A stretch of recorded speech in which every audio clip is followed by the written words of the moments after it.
गिबियावनो नोंथांमोननि मिडियानि गेजेरजों आङो गासैबो जोंनि बिटिआर ओनसोलनि रायजो राजाफोरखौ आङो गिबियावनो गोजोननाय जासिग्रोयो नैबे समाव। मानोना दिनैनि दिना जोंनि थाखाय जोबोद गोजोनथाव बाथ्रा। आरो बेबायदिनो जोंहा आसाम सरकारा जि मोनसे आसनि लादों, जे अमृत जि बिफां गायनायनि जि मोनसे आन्दालन, बे हाबाफारियाव गासै 1 कौटि जि बिफां अल आसाम गायनायनि मोनसे हाबाफारि लादों। बेबायदिनो जोंनि बिटिआर ओनसोलाव दाख्लै बावैसो साननैसो सिगां अदालगुरियाव 10 लाख दंफां फुलि गायनायनि जि हाबाफारिया सोलिबाय थादों। बेबायदिनो बाक्सायावबो 4 लाख बेबायदि बिफां गायनाया सोलिदों। थिग बेबायदिनो जोंनि बे देबोरगाव समस्तियावबो जों दिनै बे दलझरा गामियाव जोंनि देबोरगाव ब्लक इउपिपिएल आरो बालाजान थिनालि प्राइमारिजों मिलायनानै जयै जोङो दिनै 600टा बिफां जि मोनसे हाबाफारि जों गायनाय हाबाफारिखौ लानाय जादों।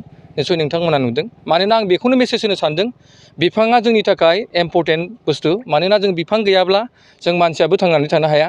मानोना दिनै नुबाय जोङो गोबां जोंनि ओनसोलाव बिफां लाइफांफोरखौ दानफायनानै गासैबो थेर बेथेर जाबाय, जायनि जाहोनाव दिनै जोंनि बारहावाया गाज्रि जादों। गोबां जों बेमार आजारफोरा जोंहा मोनसे समस्यायाव फैदों। बेनिखायनो जोङो बेखौनो मेसेज होनो सानदों, साफ्रोमबो व्यक्तिफ्रा न'आव फांसेब्लाबो फांनैब्लाबो जाहाथे बिफां गायनानै जोंनि थांनानै थानाय राहा लामायाव जाहाथे जोंनि बारहावाखौ जुदि गोग्गो खालामनो हायो, बेखौनो आङो गासैबो रायजो राजाफोरनि थाखाय आं मेसेज होयो। दा ओंखायनो नैबे उद्देश्यखौ लानानै जोङो जि अमृत जि बे बिफां गायनायनि जि मोनसे आन्दालन, बे आन्दालनखौ लोब्बा लानानै जोंबो दिनै देबोरगाव समस्तिनि सिङाव थानाय बे दलझरा गामियाव जोङो बे बिफां गायनाय हाबाफारिखौ जोङो मावदों। आरो जों आसा खालामदों फैबाय थानाय समाव बे बिफांखौ गायनायजोंल' नङा, जों फोथांनानै लाखिनांगोन।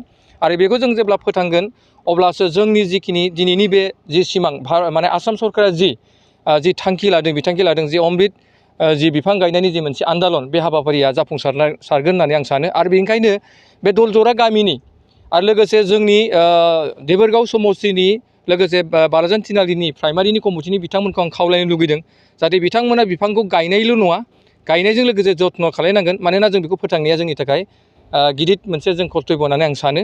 दा ओंखायनो आं सानो बे बिफांखौ फोथांथारनांगौआव, जिहेथु आंनिबो न' बे दलझरा गामिया, दा ओंखायनो आं सानो बेखौ जोङो जत्न लागोन। आरो जेब्लायबो जोङो थांनाय फैनायनि सायाव बे बिफांखौ जेब्ला जों गायबाय, बे 600टा बिफांखौ जों जेरैखि जाया फोथांनायनि जे मोनसे हाबाफारि, हयथ' निस्सय नोंथांमोना फैगोन बोसोराव हयथ' बे बिफांखौ खबर लानो हागोन, फांबेसे थांगोन, फांबेसेया थिग जागोन।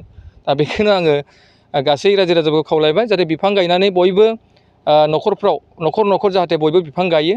आरो साफ्रोमबो दैदेनगिरिफोरखौ आं खावलायदों, बिफां गायनानै जोङो बिफांजों गोबां रोखोमनि जोङो सान्दुंनिफ्रायबो जोङो जानगाराव थानो हायो। आरो जोङो बिफांनिफ्राय जोङो मोजां गोग्गो बारहावा जों मोननो हायो। दा ओंखायनो बिफां गैयाब्ला जों थांनानै थानो हाया।